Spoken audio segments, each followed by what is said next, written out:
Corona संकट की वजह से देश के खजाने की हालत दयनीय हो गई है। इसीलिए सरकार ने बजट में यह ऐलान किया है कि वित्त वर्ष 2021-22 में करीब 12 लाख करोड़ रुपए का कर्ज लिया जाएगा। मौजूदा साल यानी 2020-21 में भी सरकार को करीब इतना ही कर्ज लेना पड़ा है। आइए जानते हैं सरकार कर्ज किस तरह से लेती है, क्यों लेती है सरकार कर्ज। असल में सरकार का खर्चा हमेशा उसकी आय से ज्यादा होता है। हर साल की परिस्थितियों के मुताबिक सरकार को शिक्षा, स्वास्थ्य और बुनियादी ढांचे जैसे कल्याण और विकास कार्यों पर भारी रकम खर्च करनी पड़ती है। इसीलिए सरकार को उधार लेना पड़ता है। कैसे मिलता है कर्ज?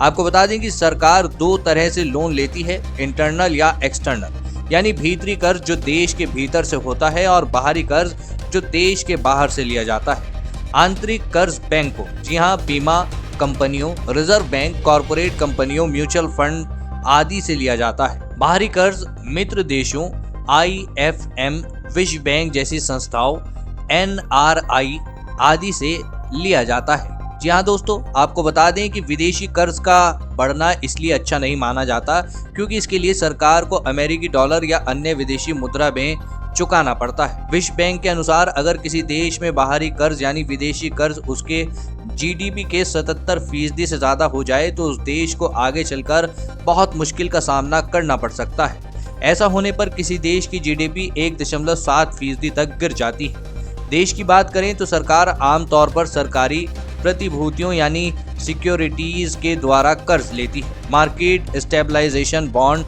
Treasury bill, special securities, gold bond, small saving scheme, cash management bill आदि के द्वारा जो भी पैसा आता है वह सरकार के लिए एक कर्ज ही होता है। जब कोई किसी G-SEC या सरकारी बॉन्ड में निवेश करता है तो वह एक तरह से सरकार को कर्ज दे रहा होता है। सरकार एक निश्चित समय के बाद यह कर्ज लौटाती है और एक निश्चित ब्याज देती है। सरकार सड़कें, स्कूल आदि बनाने के लिए अक्सर ऐसे G-SECs जारी करती है। आपको बता दें कि जो G-SECs 1 साल से कम परिपक्वता अवधि वाले होते हैं उन्हें ट्रेजरी बिल यानी T-बिल्स कहते हैं।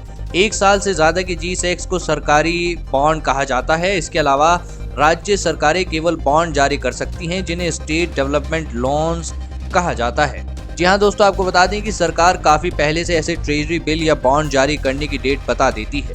आमतौर पर ऐसी सरकारी प्रतिभूतियां में बैंक, बीमा कंपनियां, वित्तीय संस्थान, म्यूचुअल फंड, पेंशन फंड आदि संस्थागत निवेशक निवेश करते हैं। साल 2001 से इसमें आम निवेशकों यानी सभी लोगों को निवेश करने का अधिकार दिया गया, लेकिन आम निवेशकों के लिए सिर्फ 5% हिस्सा मिलता है। यानी यदि कोई G-SEC 100 करोड़ रुपए का है तो सिर्फ 5 करोड़ रुपए आम जनता से लिए जाएंगे। क्या फर्क पड़ता है आइए जानते हैं। जब केंद्र या राज्य सरकारों का कर्ज सीमा से बाहर हो जाता है तो रेटिंग एजेंसियां सरकार या राज्य सरकार की रेटिंग घटा देती हैं। इससे विदेशी निवेशक FDI के रूप में निवेश से हिचकते हैं और कंपनियों के लिए भी कर्ज महंगा हो जाता है। दोस्तों, फिलहाल इस वीडियो में इतना ही। देश विदेश की अन्य खबरों के लिए चैनल को सब्सक्राइब जरूर करें। धन्यवाद।